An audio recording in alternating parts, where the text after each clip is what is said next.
Before COVID, intelligence services colluded with big tech to have Trump suspended off Twitter. Yes, the same platform which hosted the Taliban and Ayatollah deaf to Israel Khomeini, they thought the president crossed the line when he tweeted on Jan 6th, quote, "Remain peaceful, no violence, respect the law and our great men and women in blue." That's a quote. You may be thinking now that Trump is a populist. You are right. He didn't accept the 2020 elections, and he should have. So should Hillary in 2016, so should Brussels, and so should Westminster in 2016, and so too should Congresswoman Pelosi, instead of saying the 2016 election was, quote, hijacked. Quote, hijacked. It was. Thank you. It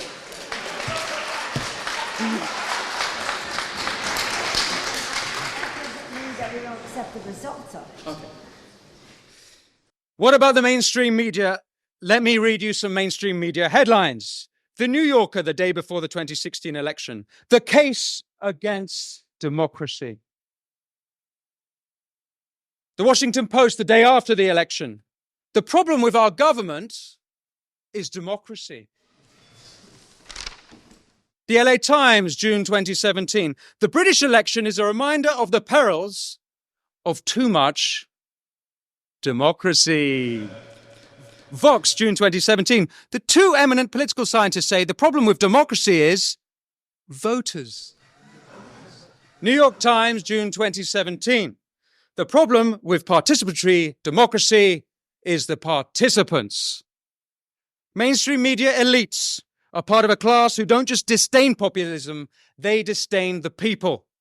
If the Democrats had put half their energy into delivering for the people, Trump wouldn't even have a chance in 2024. He shouldn't have a chance.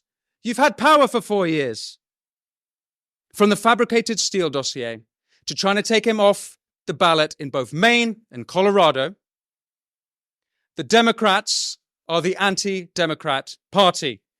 All we need now is the Republicans to come out as the pro-monarchist party.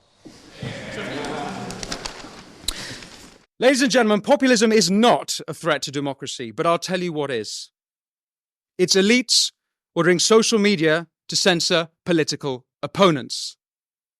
It's police shutting down dissenters, be it anti-monarchists in this country or gender-critical voices here, or last week in Brussels, the National Conservative movement. I'll tell you what is a threat to democracy. It's Brussels, DC, Westminster, the mainstream media, big tech, big pharma, corporate collusion, and the Davos cronies. The threat to democracy comes from those who write off ordinary people as deplorable. The threat to democracy comes from those who smear working people as racists. The threat to democracy comes from those who write off working people as populists. And I'll say one last thing. This populist age can be brought to an end at the snap of a finger. All that needs to be done is for elites to start listening to, respecting, and, God forbid, working for ordinary people. Thank you.